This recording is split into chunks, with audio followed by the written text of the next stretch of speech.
Amén. Vamos a leer en el libro de San Mateo, capítulo número 5, desde el versículo 1. Vamos a partir de aquí, desde el 1 hasta el 12. Vamos a leer las bienaventuranzas.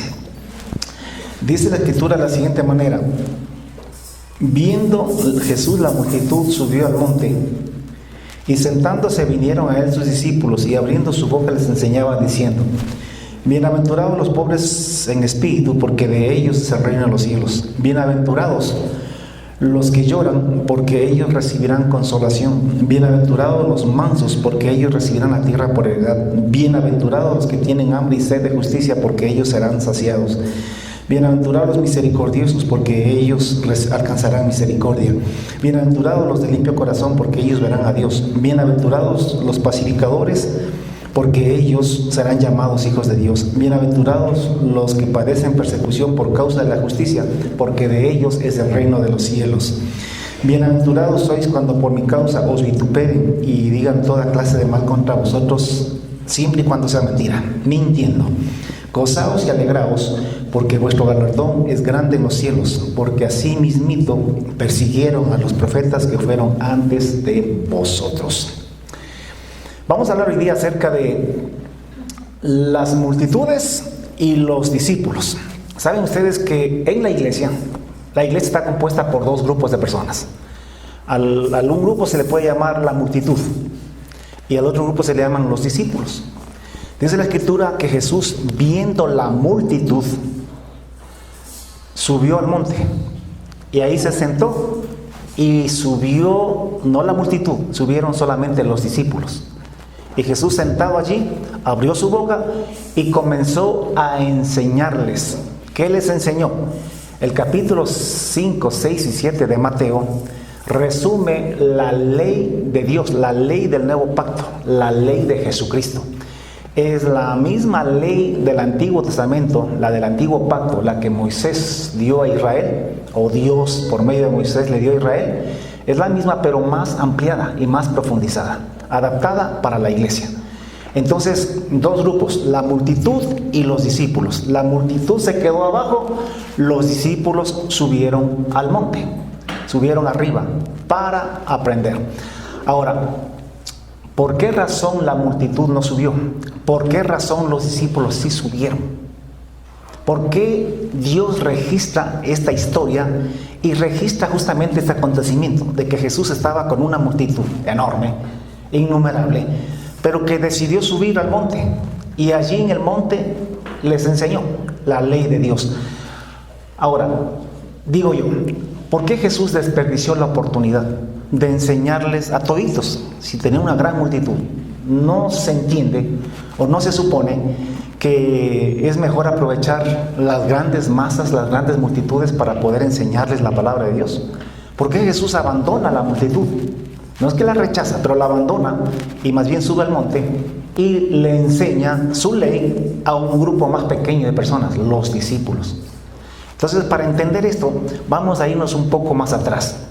Dice la escritura que desde entonces comenzó Jesús a predicar y a decir: arrepentíos, porque el reino de los cielos se ha acercado. Esto es antes de este evento en que Jesús dejó la multitud y subió al monte.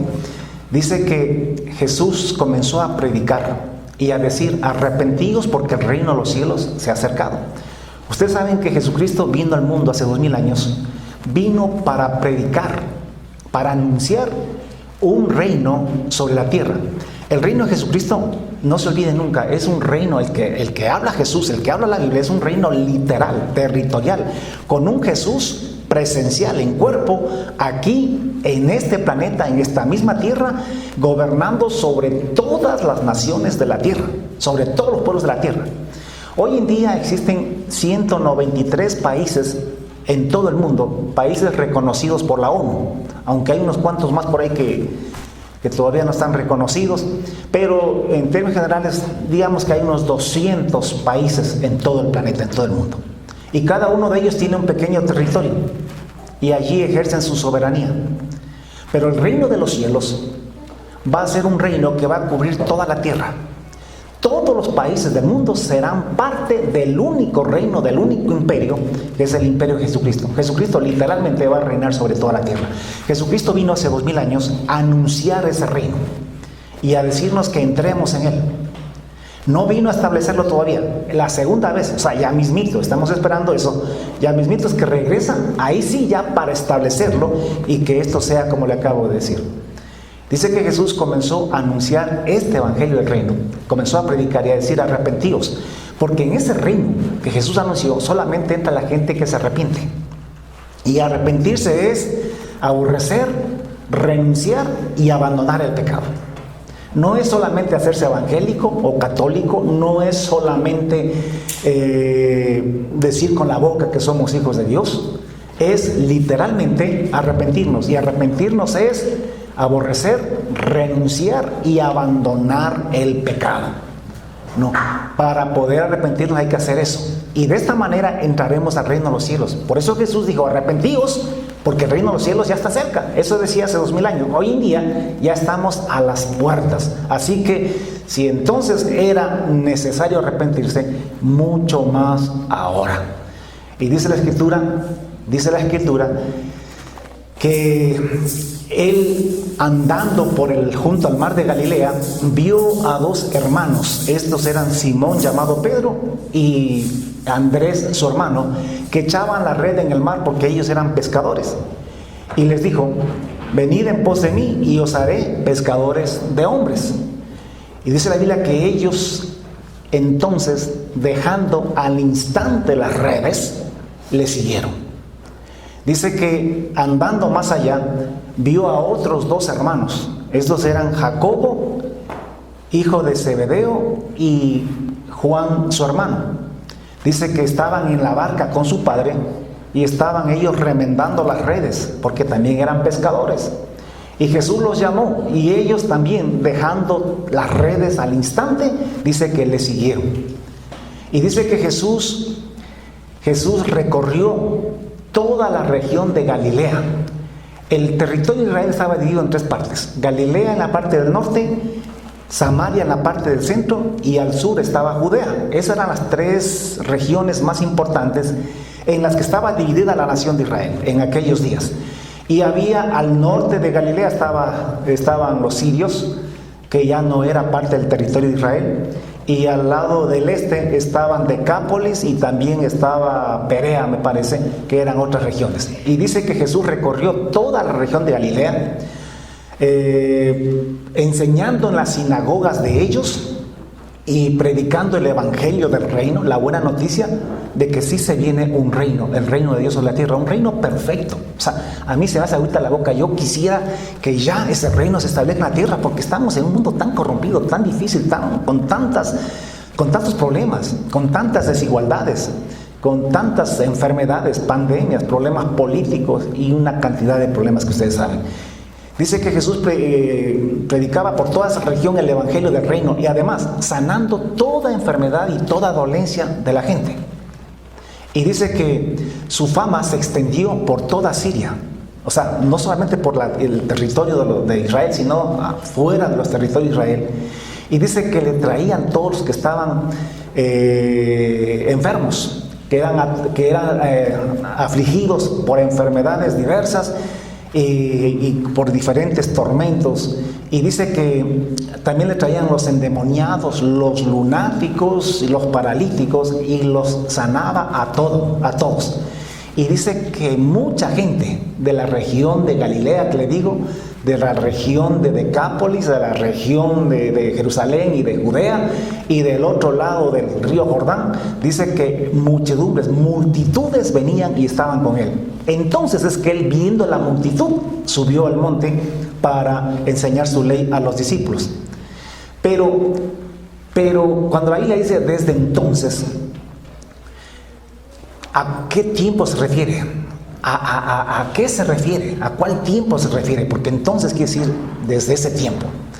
Ahora recuerden que Jesucristo, yéndonos más atrás todavía, Jesucristo hasta la edad de los 30 años, él no era nadie.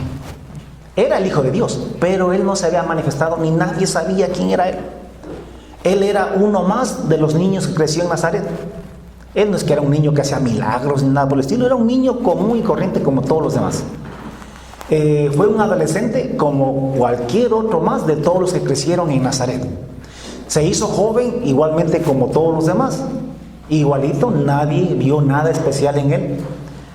Y luego se hizo adulto y se hizo carpintero con su padre.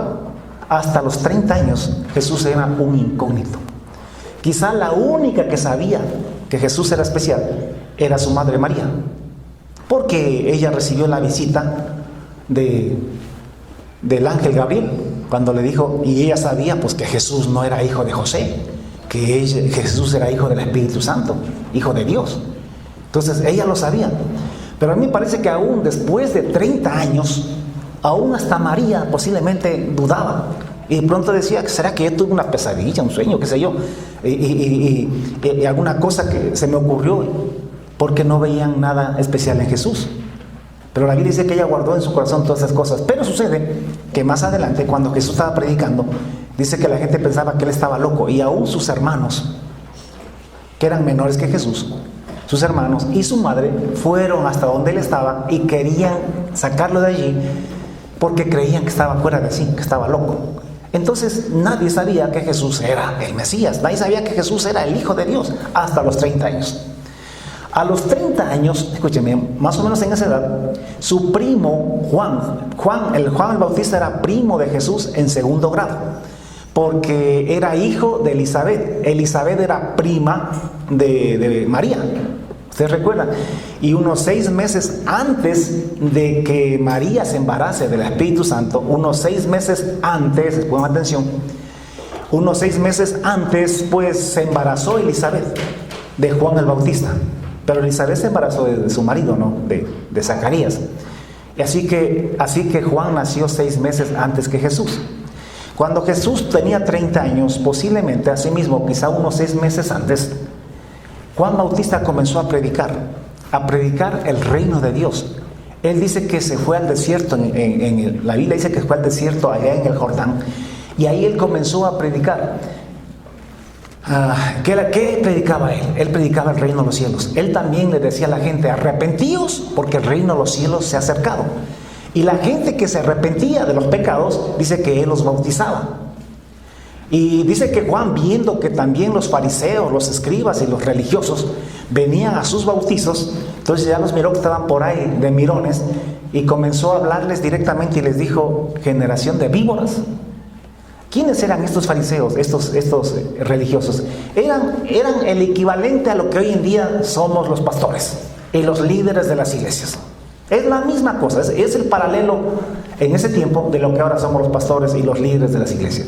Y les dijo, Juan, mirándoles a los ojos, les dijo, generación de víboras, hipócritas, ¿quién os enseñó a huir de la ira venidera? Ya el que viene detrás de mí viene con un hacha, listo para cortar todo árbol que no da buen fruto, y serán echados en el fuego. Así les predicaba Juan Bautista. Pero el pueblo, la gente que se arrepentía de los pecados, Juan los bautizaba. Con este mensaje de arrepentimiento, Jesús llega donde Juan. Dice la Biblia que entonces Jesús vino desde Galilea, que era la región donde él vivía, vino hasta Judá, hasta el desierto de Judea, donde Juan estaba predicando y bautizando allá en el río Jordán. Entonces Jesús descendió hasta donde él y vino para ser bautizado por Juan. Pero Juan, cuando le vio, dijo, he aquí el Cordero de Dios que quita el pecado del mundo. Pero luego que Jesús entró en el agua porque quería que Juan le bautice, dice que Juan le dijo, no, un ratito.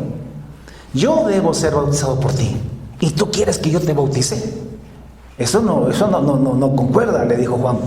Pero Jesús le respondió y le dijo, deja ahora, porque así conviene que cumplamos toda justicia.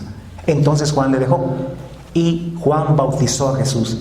Y dice que Jesús, luego, inmediatamente que fue bautizado, subió luego del agua, salió del agua, porque no es que Juan bautizaba poniéndoles agüita en la cabeza.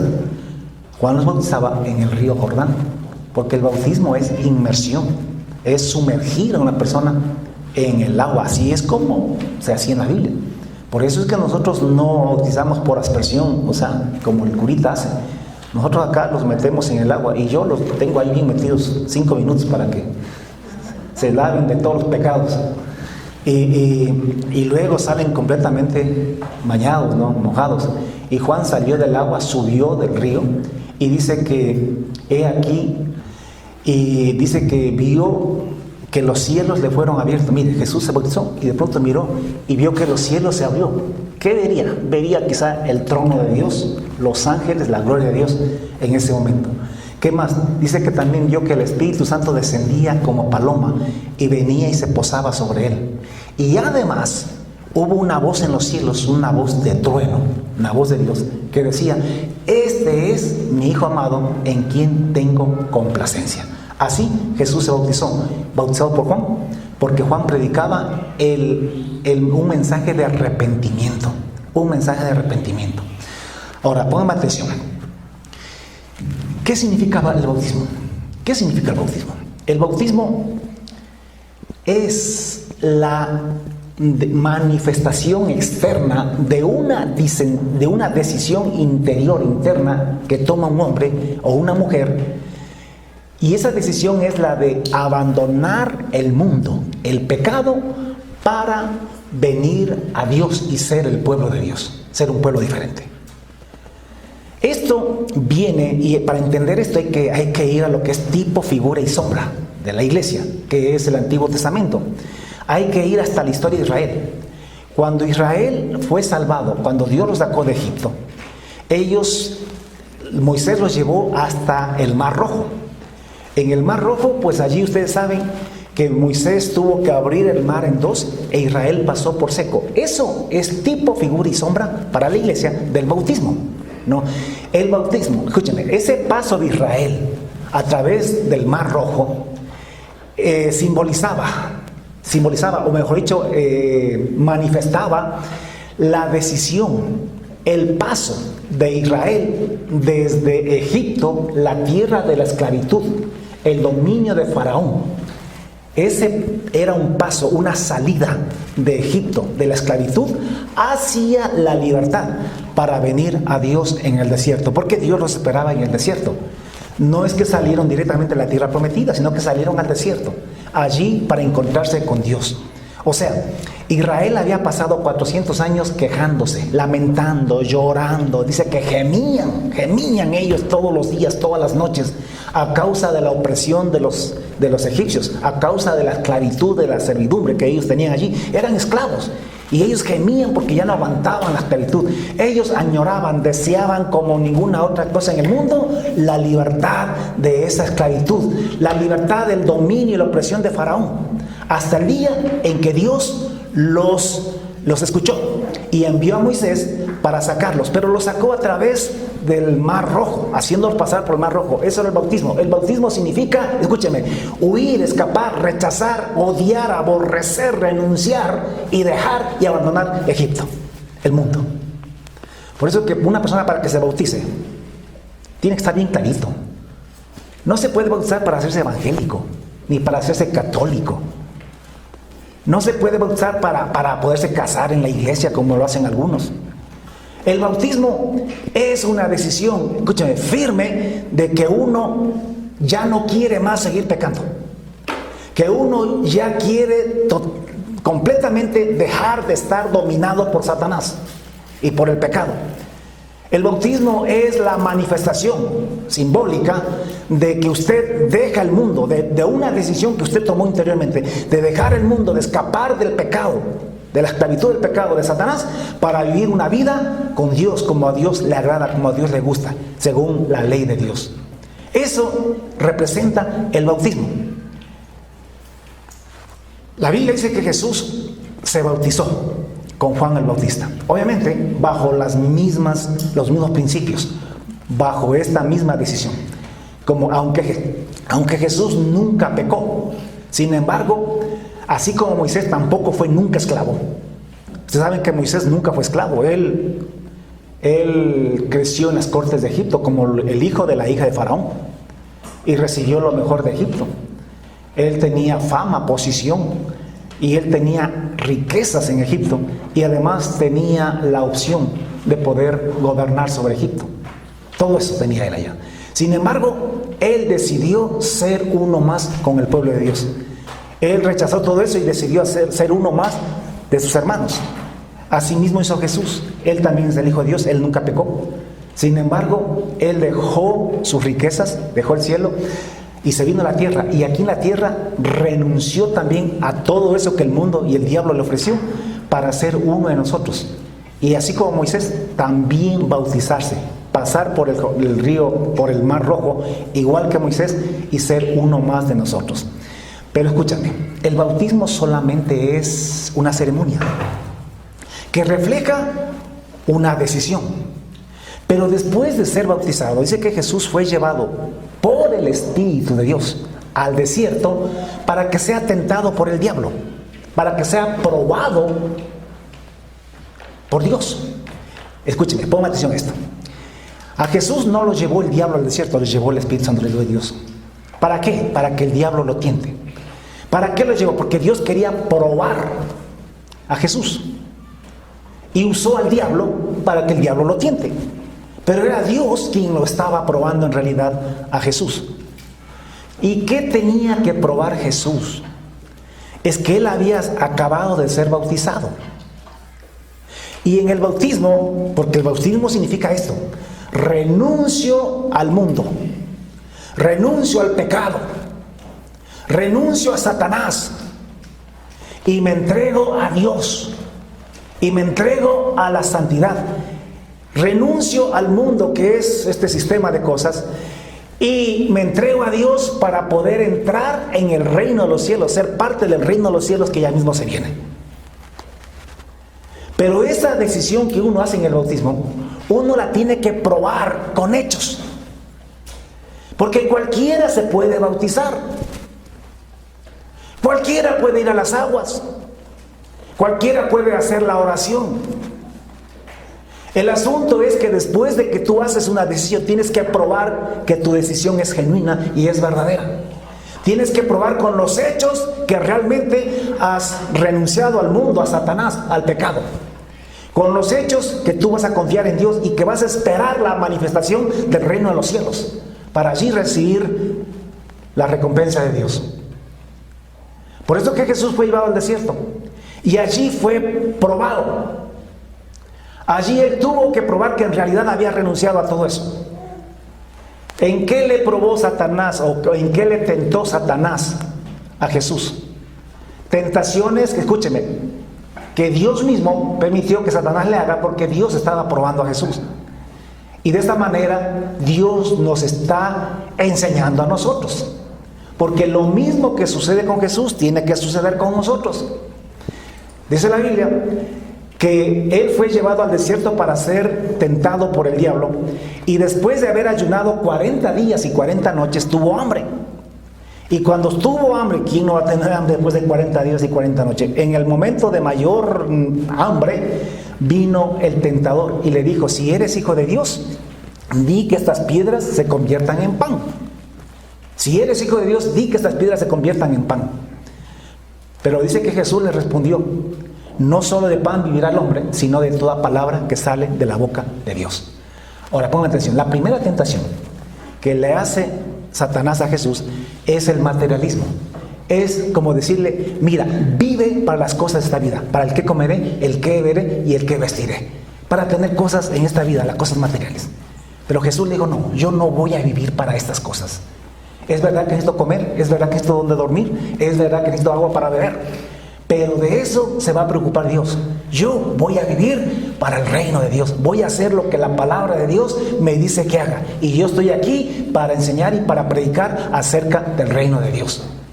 Dice que entonces el diablo le llevó a la santa ciudad y le puso sobre el pináculo del templo. Le llevó al templo, a la parte más alta del templo. Y allí arriba él miraba a toda la gente que estaba abajo. Y el diablo le dijo: échate abajo, lánzate, porque tú no te vas a morir. Lúcete, porque dice la Biblia en el Salmo, allá en un Salmo 91, dice: y a sus ángeles mandará acerca de ti para que no tropieces con tu pie en piedra. Así que lánzate y lúcete para que todos vean que tú eres chévere, que eres como Superman. Lúcete. O sea, eso era buscar gloria, fama, que la gente lo admire. Y Jesús no vino para buscar gloria y fama propia. Él vino para servir a Dios. Así que le dijo, no, Señor, porque escrito está, no tentarás al Señor tu Dios. Y no se dejó llevar por la fama. Y tercero, dice que otra vez el diablo le llevó a un monte muy alto y le mostró todos los países y los reinos de toda la tierra. Y le dijo, mira, todo esto te daré, porque a mí me ha sido entregado. Todo eso te daré, si postrado me adorares. Mira que estamos en este monte. Aquí nadie más hay. Solo estamos tú y yo. Así que si me adoras, nadie lo va a saber. Mire cómo el diablo es de astuto. Pero entonces Jesús le respondió, vete, Satanás, porque escrito está, al Señor tu Dios adorarás y solamente a Él servirás. Entonces el diablo le dejó por un tiempo, dice la Escritura, y vinieron ángeles y le servían. Pongan atención. Todo cristiano es tentado en estas tres áreas: en el materialismo, en la fama, el reconocimiento aquí en la tierra, y además somos probados con la tentación de querer gobernar, dominar en este mundo. Todo lo que hay en el mundo son estas tres cosas: materialismo, ahí están incluidos los placeres, hay fama, reconocimiento, y además el deseo de querer gobernar, mandar en este mundo, en este siglo. Esas tres cosas son las tentaciones. Tú tienes que decidir si quieres esas cosas aquí en este mundo, en este siglo, o quieres lo mismo. No digo lo mismo pero multiplicado infinitamente por más en el reino de los cielos, que ya no se manifiesta. No se puede vivir para los dos reinos al mismo tiempo. O sirves para este reino, para esta vida, para este mundo, o sirves para el reino de Dios que viene después. Ninguno puede servir a dos reinos, porque o aborrecerá al uno y amará al otro más, o menospreciará al uno y estimarán al otro mucho más. No se pueden servir a Dios y a la riqueza, no se puede servir al reino de Dios y a este mundo, no hay cómo.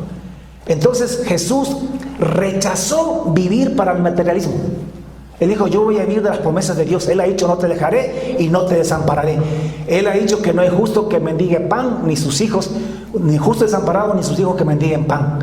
Él ha dicho que Él estará conmigo y que Él me dará. Así que voy a vivir de sus promesas. Y yo voy a dedicar mi vida para servir al reino de Dios. Y no para hacer riquezas, no para hacer casas, porque no es que la gente se contenta con una casa. Queremos 10 casas, queremos 10 carros, queremos no solamente lo necesario para el día, queremos lo necesario para toda la vida. Es más, queremos hasta de sobra para poder presumir delante de los demás. Pues Jesús renunció, rechazó a hacer de este mundo su casa, su reino. Él lo rechazó. Además, rechazó ser famoso, ser popular en esta vida, ser importante en esta vida. Además, rechazó también gobernar el mundo, este mundo, el reino en este tiempo. Lo rechazó. ¿Por qué? Porque él sabía que Dios tiene para él mansiones, riquezas en el reino de los cielos. Es más, él va a ser el rey de reyes de ese reino, infinitamente superior a este mundo. Además, él va a ser allí alabado, adorado, y va a ser el más importante de todos. Y además va a ser el rey de reyes y señor de señores en ese reino. Siempre está claro que en este tiempo Jesús no es el rey de reyes y señor de señores. Lo será para la iglesia, siempre y cuando la iglesia lo obedezca como rey de reyes y señor de señores, lo cual tampoco sucede realmente, pero debería hacerlo. Pero Él no es el rey de reyes de este mundo, ni el señor de señores, porque si Él estuviera gobernando en este mundo, no tendríamos lo que tenemos hoy en día, no tendríamos los problemas que tenemos en este planeta. Así que Jesús sí es el rey de reyes, el señor de señores, pero en el reino de los cielos. Entonces Jesús probó que su bautismo era genuino, real y verdadero, que su arrepentimiento era genuino, real y verdadero. Entonces, desde entonces es que Jesús comenzó a predicar el reino de los cielos. Es que, hermanos, no podemos ser predicadores de un reino de los cielos al cual no nos hemos entregado, por el cual no hemos decidido genuina y sinceramente. Porque sucede que hay millones de evangélicos y de católicos que se bautizan en sus iglesias, pero que en realidad nunca renunciaron al mundo, ni al diablo, ni al pecado. Tenemos gente bautizada que está viviendo en adulterio, en fornicación. Tenemos gente bautizada en las iglesias, pastores inclusive, que están viviendo para el materialismo, que están trabajando para tener casas, carros. Gente que está viviendo en las iglesias, los evangélicos, gente bautizada, que está viviendo para ser famosos, importantes en este mundo, en esta vida, ya sea a través de la religión o de cualquier otra cosa. No han renunciado a eso, sino que viven más bien para esas cosas. Y no están viviendo para lo que se supone que se debería vivir, o sea, para el reino de los cielos. Renunciando, abandonando, aborreciendo el pecado y viviendo para Dios, únicamente para el Señor. La Escritura dice que Jesús, desde entonces, porque si alguien quiere tener poder de Dios para predicar, si alguien quiere tener el respaldo de Dios total y completo para predicar el reino de Dios, pues debe primeramente, como Jesús, probar que en realidad su interés no está en el materialismo y en el consumismo de este mundo, de este siglo, que además tiene que renunciar también a ser importante y famoso. Por eso que a mí no me importa si me van a criticar, no me importa si van a discriminarme, me van a aislar por predicar lo que predico, por enseñar lo que enseño, porque no estoy buscando la gloria en este siglo, estoy buscando la gloria en el reino de los cielos. Allá es donde quiero ser importante. Así como Jesús aquí no buscó, es más, muchas veces cuando le hacía un milagro a alguien, les decía, mira, anda y no lo digas a nadie. Solo anda y muéstrate al sacerdote y presenta tu ofrenda que ordenó Moisés, pero calladito, no digas a nadie nada. Y si bien es cierto que la gente no se quedaba callado, no obedecía y lo divulgaba, y la fama de Jesús creció, pero no es la fama que él buscaba, ni la que él quería, porque él no quiere esa fama en este mundo. Él quiere la fama en el reino de los cielos. Allá es donde él va a ser importante y su nombre será conocido hasta lo último de la tierra. Si queremos realmente predicar y tener toda la autoridad y todo el respaldo de Dios y del Espíritu Santo para predicar el reino de los cielos, tenemos que renunciar a querer ser gobernantes en este siglo, en este mundo. Porque nuestro reino no es de este siglo, no es de este mundo, es en el reino de los cielos. Por eso que Jesús rechazó todo en esta vida, porque Él lo espera todo en el reino de los cielos que ya mismo se manifiesta. Entonces Jesús, para poder anunciar el reino de los cielos, comenzó a hacer milagros y señales y prodigios. Y usted sabe que la gente cuando ve señales, prodigios y milagros se amontona, porque tenemos un pueblo novelero, incluidos los evangélicos, no se diga los católicos, que ante cualquier manifestación disque del Espíritu Santo, del poder de Dios, se amontonan, como dijo Jesús, como gallinazos. Como los gallinazos se amontonan ante la carroña. Así hay gente que le gusta andar detrás de los milagros, señales y prodigios. En la primera venida del Señor Jesucristo, Él vino a hacer esas señales, porque Él vino a anunciar el reino de Dios y vino a demostrar que Él tenía el poder sobre las enfermedades, tenía el poder sobre los demonios, sobre el diablo, y que tenía poder también para predecir, para profetizar el futuro. Entonces allí era necesario, porque estaba comenzando la predicación del Evangelio del reino de los cielos. Y dice que multitudes enormes, dice que a veces le apretaban, a veces no podían, ni siquiera tenían tiempo privado como para poder comer o descansar un poco, porque la gente los buscaba. ¿Y por qué los buscaban? Porque querían milagros, señales y prodigios. Esta era la multitud. Entonces Jesús, viendo a la multitud, subió al monte. Y en el monte, escúcheme, se sentó. Y no subió la multitud, porque Él no subió arriba al monte para hacer milagros, ni señales, ni prodigios. ¿A qué subió al monte? Para enseñar la ley de Dios, para enseñar los mandamientos de Dios. ¿Quiénes subieron al monte? No subieron los religiosos, no subió la multitud, no subieron los noveleros. Allá subieron solamente los discípulos. ¿Y quién es un discípulo? Uno, escúcheme, que no está detrás de señales, milagros y prodigios.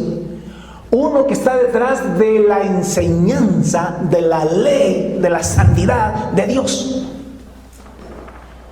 Esa es la diferencia entre uno del montón, que están en las iglesias evangélicas y católicas y de todo el mundo, y los verdaderos discípulos de Dios.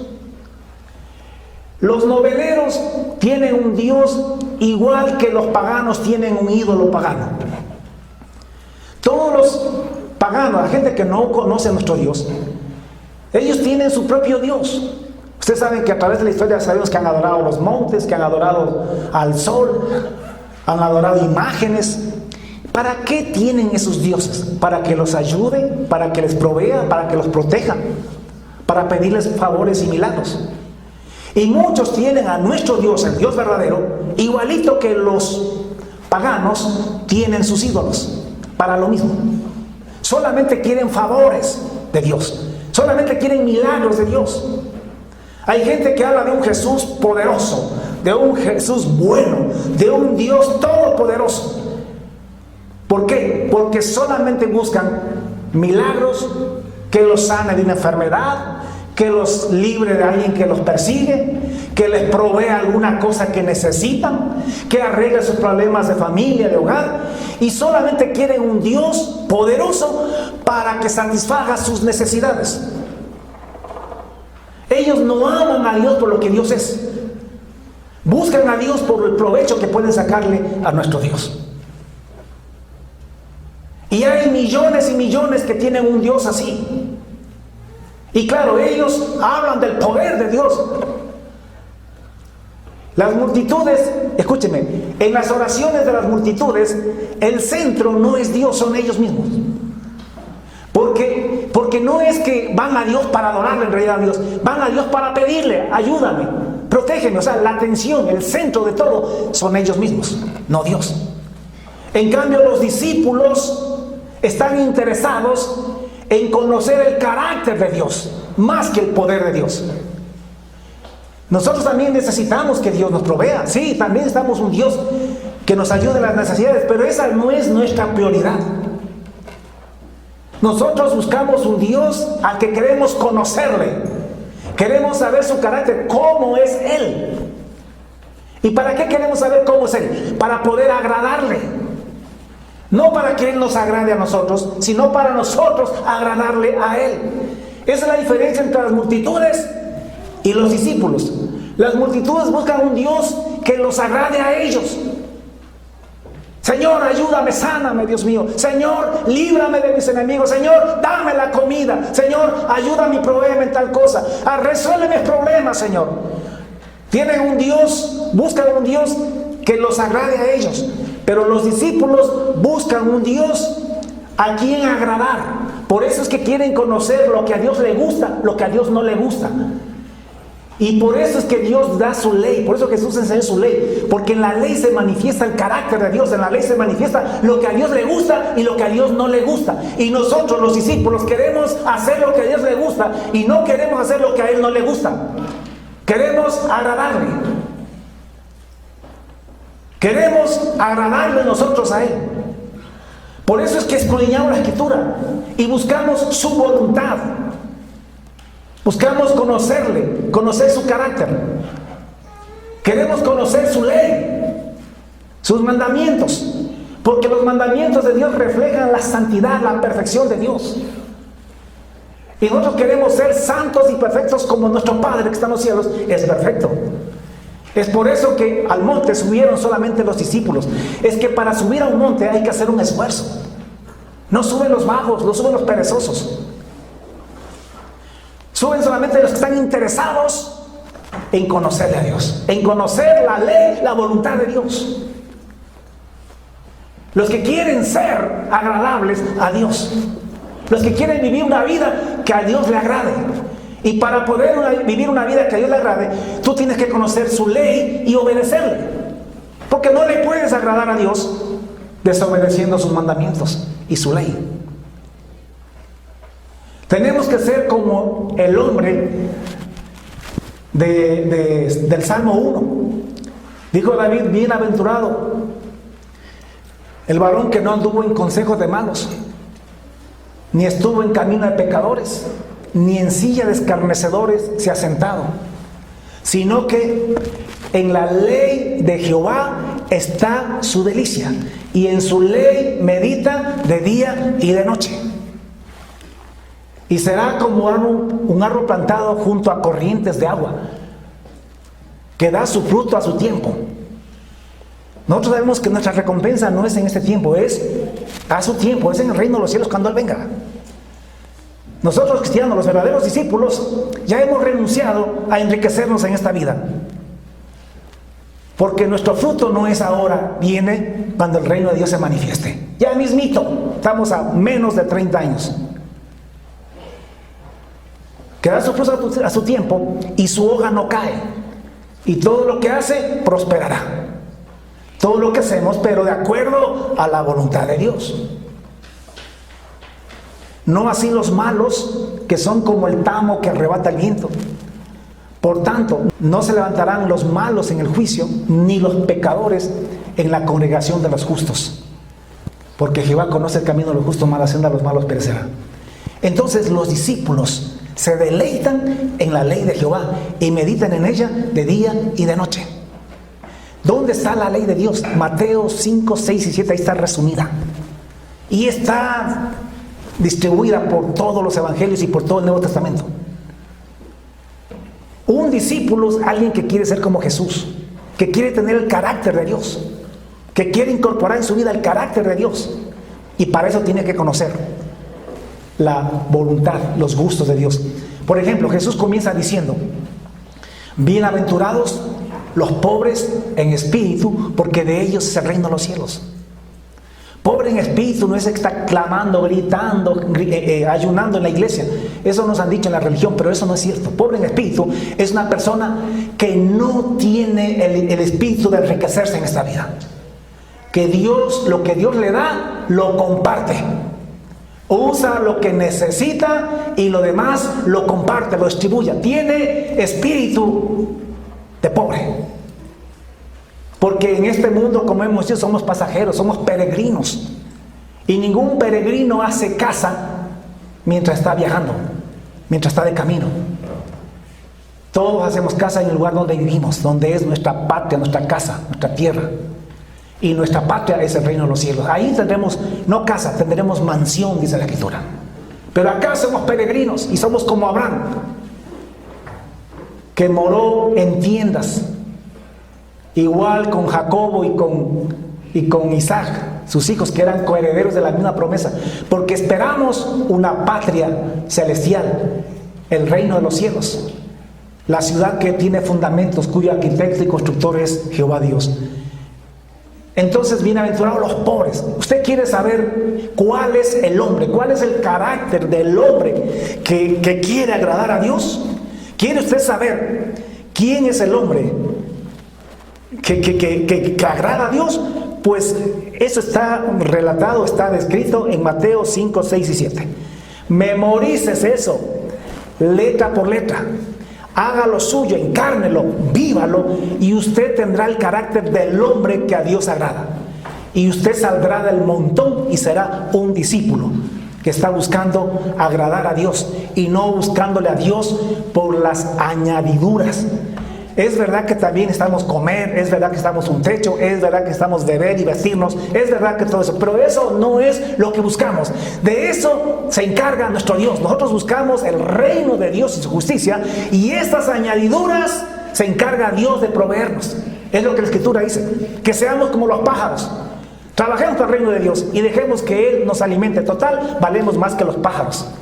Los gentiles, los que no conocen a Dios, la multitud, ellos están preocupados de todas esas cosas. Están que le oran y le piden a Dios para que les dé riqueza, materialismo, para que les dé salud de las enfermedades, para que les dé solución a los problemas. Que no digo que no necesitamos, los necesitamos también nosotros, los discípulos, pero de eso se preocupa Dios. Nosotros nos preocupamos del reino de los cielos. No sé si me hago entender. En ninguna manera un pobre en espíritu es un mendigo. Que Dios reprenda al diablo y a aquellos que dicen que predicamos pobreza y miseria. Nosotros no predicamos pobreza y miseria. No decimos que el que es más pobre es más espiritual. Todo lo contrario, un pobre en espíritu nunca pasará hambres, nunca estará desnudo, nunca estará desprotegido. Porque tenemos la promesa de Dios, que si buscamos primeramente el reino de Dios, que si somos pobres en espíritu, escúcheme, Él dice que nos dará todos los días el que comer, el que beber y el que vestir, y con eso estamos hechos y satisfechos, porque no necesitamos más, somos peregrinos y extranjeros en esta tierra.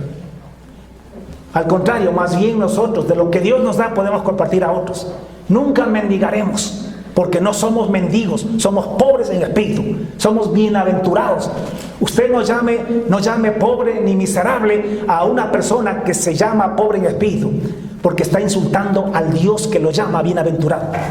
A ese Dios que está diciendo que esa persona que es desprendida será bienaventurado. Nosotros es que si no has renunciado al materialismo que el diablo nos ofrece, que el mundo nos ofrece, si no has renunciado a la buena fama, al prestigio, al reconocimiento en este mundo que el diablo y el mundo nos ofrece, y si no has renunciado a querer mandar y gobernar en esta vida, en este mundo, entonces tú no puedes ser un pobre en espíritu. Mateo 5, 6 y 7 describe al hombre que quiere agradar a Dios. Y los que quieren agradar a Dios son pobres en espíritu, no son tacaños. Comienzan a compartir lo que Dios les da. Dios bendiga a aquella gente que a nosotros, a los orfanatos, a las instituciones sociales, nos están compartiendo de lo que Dios les da a ellos. Dios los bendiga, Dios multiplique. Esos son pobres en espíritu. Además dijo, bienaventurados los que lloran, porque ellos recibirán consolación. Escúchame, es Dios, es Jesucristo quien llama bienaventurados a los que lloran. ¿Y qué es llorar? Es aquellos que sufrimos por causa de Jesucristo, por causa del Evangelio del Reino. Aquellos que somos atacados, que somos calumniados por causa de hacer las cosas correctas. Ahora, que lloramos, sí, estamos en un mundo de injusticias, por lo tanto, sí hay muchos justos, hay muchos que lloran por causa del reino de los cielos.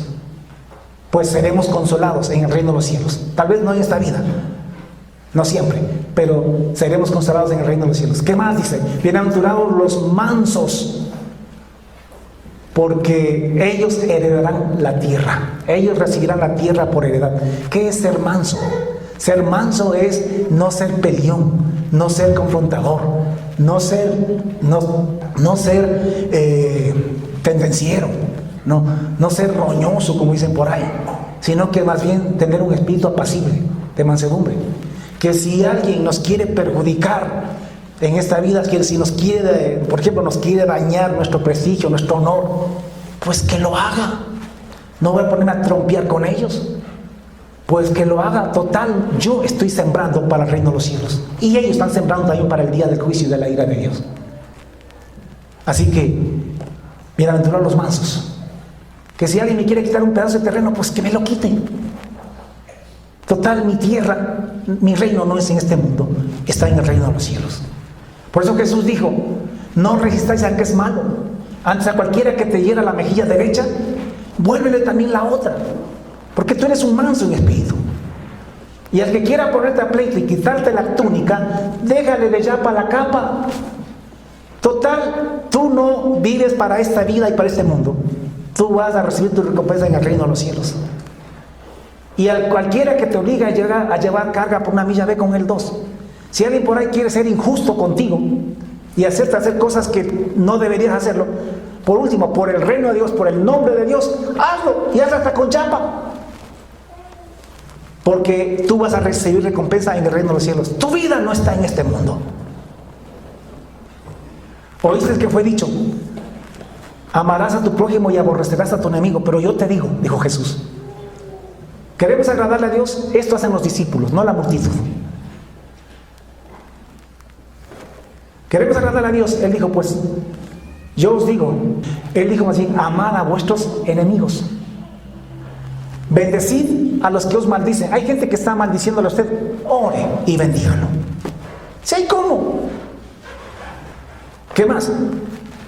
Al que te odia, haz el bien a aquellos que te aborrecen. Y ora por aquellos que te ultrajan y te persiguen. Ora por ellos. Y ora pidiendo no juicio, no que los aplaste o que los destruya un rayo, sino ora para que Dios en su misericordia y en su gracia llegue a sus corazones, a sus mentes, y puedan arrepentirse, conocer a Dios. y escapar del juicio que viene. Y así seremos como nuestro Padre Dios, que Él bendice a los malos y a los injustos. Porque escúcheme, si amamos a los que nos aman, si saludamos solamente a los que nos saludan, ¿qué hacemos de más? ¿Qué mérito tenemos? ¿No hacen también lo mismo los malos pecadores? Ellos también hacen lo mismo. El mérito nuestro está en que bendecimos a los que nos maldicen, en que amamos a los que no nos aman, en que hacemos bien a los que nos aborrecen. Ahí está el mérito, y ahí somos como Dios. Entonces, bienaventurados los mansos, no seas peleón, no seas vengativo. Bienaventurados los mansos, porque ellos recibirán la tierra por heredad. Bienaventurados los que tienen hambre y sed de justicia. No es los que hacen justicia con su mano, no. Los que tienen hambre y sed de la justicia de Dios. Eso es aquellos que aman y esperan la justicia, el reino de los cielos. Porque solamente en el reino de los cielos habrá justicia. No esperamos justicia de Guillermo Lasso. No va a haber. Guillermo Lasso no va a mejorar el Ecuador. Tampoco lo podía hacer el otro, ¿cómo se llamaba? Arauz. Ni Correa. Nadie puede arreglar el país. Solo Dios puede arreglar. Usted no espere justicia social. Posiblemente algunos de ellos el deseo lo tengan en su corazón, pero no tienen el poder para poder hacer justicia en nuestro país. No va a haber. A mí se me ocurre que va a ser un periodo muy convulsionado el que va a tener Guillermo Lasso, porque él ofreció demasiado y no va a poder cumplir. No porque no quiere, no puede, y nadie podía tampoco. Y el pueblo se va a levantar, porque claro, si a ti te ofrecen algo y no te cumplen, tú te enojas y reclamas. Y eso va a pasar con el pueblo en estos 4 años. Y no solamente en el Ecuador, va a pasar en Colombia. Mire Colombia cómo está ahorita. Y supuestamente tenían un gobierno muy estable, una economía bastante estable comparada con otros países en Latinoamérica. Sin embargo, está convulsionado. Es que se está cumpliendo el tiempo del principio de dolores. Esto va a continuar así. Así que bienaventurados los que tienen hambre y sed de justicia, los que estamos predicando el reino de Dios, porque justicia, escúcheme, solamente la vamos a tener cuando se establezca el reino de los cielos. No hay justicia ni paz en la tierra, dijo Jehová. No la va a haber.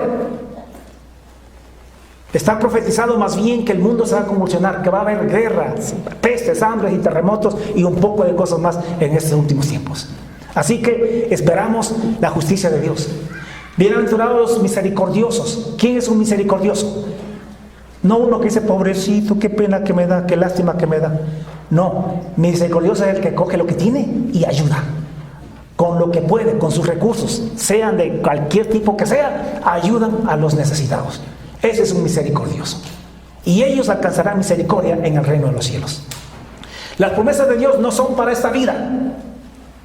En esta vida tenemos promesas como esa de que no nos faltará el pan, ni qué beber, ni no de dormir, ni qué vestirnos. Eso sí tenemos profetizado y tenemos asegurado por Dios. Son promesas de Dios para esta vida. Pero las grandes promesas, las recompensas no son para esta vida, son para el reino de los cielos. Bienaventurados los, ¿qué más dijo Jesús? Bienaventurados los de limpio corazón, porque sin santidad nadie verá al Señor. Bienaventurados los que aman la santidad, la obediencia, porque ellos verán a Dios, porque sin santidad nadie verá al Señor. Bienaventurados los pacificadores, no los peleones, no los chismosos, no los que ponen al uno contra el otro, porque estos serán llamados hijos de Dios. Los otros serán llamados hijos del diablo. Así sean evangélicos, serán hijos del diablo, porque los chismosos son hijos del diablo, los rencillosos son hijos del diablo. Más bien los pacificadores, los que perdonan, los que buscan más bien que las personas se lleven entre ellos, en lugar de andar con chismes y cuentos y ponerlos unos contra otros. Estos serán llamados hijos de Dios. Y bienaventurados los que padecen persecución por hacer lo bueno, por causa de la justicia. Siempre haz lo bueno, no importa si te trae malas consecuencias. No importa si por hacer el bien sales obligado, como a veces sucede, o muchas veces sucede. No importa. Haz el bien para Dios, sabiendo que algún momento Dios te va a recompensar. No esperes tanto recompensa en esta vida. Espérala en el reino de los cielos. Si aquí haces lo bueno y salen malas cosas, o no te reconocen, más bien sales fauleado, pues tranquilo. Dice Jesús, gózate y alégrate. Bienaventurados los que por mi causa padecen persecución. Gózate y alégrate porque tu galardón es grande en el reino de los cielos. Bienaventurados los que por mi causa, por mi nombre, padecen persecución, porque su galardón es grande en el reino de los cielos. Porque así mismo persiguieron a los profetas que fueron antes de vosotros. ¿Quién no quiere ser como Elías? ¿Quién no quiere ser como Moisés? ¿Quién no quiere ser como Isaías, como Jeremías? Pero vea pues cómo fue la vida de ellos. ¿Acaso que ellos recibieron recompensa, reconocimiento en esta vida? Vea la vida de Jesús. ¿Acaso que él recibió reconocimientos aquí en esta vida? ¿Pablo se hizo rico, millonario en esta vida? No, Señor. Pero es que él tampoco esperaba nada en esta vida. Él quería ser ese bienaventurado que Jesús dijo. Gozaos y alegraos porque vuestro galardón es grande en el reino de los cielos. Bienaventurados sois cuando por mi causa, por la causa de Jesús, no porque eres ladrón, ni porque eres criminal, ni porque eres un violador, no por eso, pero si por mi causa, por mi nombre, eres vituperado, eres bienaventurado. Entonces, seamos discípulos, no seas de la multitud. La iglesia evangélica es una multitud enorme. Hay iglesias que se cuentan por miles y miles sus miembros, pero son multitudes, no son discípulos. Son multitudes que solamente están detrás de Dios por lo que Dios les puede dar. Hay muy pocos. Ahora, todos llegamos primero a la multitud y de ahí subimos al monte. Por eso es que yo llamo a toda la multitud a que suba al monte, a que busque el carácter de Dios, que busque cómo agradarle a Dios. Pero como hemos venido diciendo en las últimas prédicas, escúchenme, nadie puede tener el carácter de Dios en sus propias fuerzas. Necesitamos firmar un pacto, un contrato con Dios en Jesucristo. Porque por mucho que entendamos estas cosas y por mucho que querramos ser así, si no firmamos el pacto con Dios, no podemos cumplir, no podemos ser el hombre, la mujer que agrade a Dios, porque no está en nosotros poderlo hacer. Por muchas ganas y mucha decisión que le pongamos, no vamos a poder ser el hombre o la mujer que agrade a Dios. Necesitamos hacer un pacto con Dios en la sangre de Jesucristo, en el sacrificio de Jesús, para poder ser santos y perfectos, para poder ser el hombre que agrada a Dios, la persona bienaventurada que Dios llama, que Jesucristo llama en su palabra. Y esto es para discípulos, porque la gran mayoría de la gente cuando predicamos esto se duerme. No le entiende ni le interesa, porque lo único que quiere es: ay, Señor, ayúdame para estar con problemas, cuando tiene necesidades. Ahí sí, Señor, y ahí sí, Diosito mío, y cuánta cosa, porque solamente quieren un Dios. Igualito que los paganos tienen sus dioses, sus ídolos, para pedirles solamente cosas para esta vida, para esta existencia. Así que, ¿eres un discípulo o eres del montón? Sal del montón y conviértete en un discípulo del Señor Jesucristo. Busca su ley. Memorízate Mateo 5, 6 y 7. No es mucha cosa memorizarse 3 capítulos. Porque si no conoces, ¿cómo obedeces? Amamos tanto a Dios que queremos memorizarnos toda la palabra, no solamente leerla, ya la queremos memorizar para poderla meditar día y noche, como el hombre del Salmo número 1, que en su ley medita de día y de noche. Y eso solamente se lo hace cuando tienes memorizada la Escritura en tu mente y en tu corazón. Así que Dios bendiga a Jubileo, Dios bendiga a la iglesia. Esperamos que Jubileo sea una iglesia del monte, una iglesia que sube, no una iglesia del valle, no una iglesia del montón, sino una iglesia que sube al monte, a aprender la ley de Dios, la enseñanza de la ley de Dios. Un discípulo es alguien que busca a Dios para aprender, para ser como Él, para escuchar su ley y para ser santo y perfecto como Él. Vamos a orar. Señor Jesús, te damos infinitas gracias una vez más. por este tiempo y por tu palabra. Gracias, Dios. Gracias, Espíritu Santo, por enseñarnos e invitarnos a que no seamos del montón, de la multitud, sino que seamos discípulos. De aquellos que suben el monte, de aquellos que hacen su esfuerzo, que están buscando conocerte, conocer tu carácter, tu santidad, conocer tu ley, lo que a ti te agrada, lo que te desagrada, para poder agradarte a ti. Ayúdanos y perdónanos si hemos sido del montón, que solamente te buscamos como esas multitudes para que nos sanes las enfermedades, para que nos ayudes en nuestros problemas, para que nos proveas en nuestras necesidades, para que nos protejas de nuestros enemigos.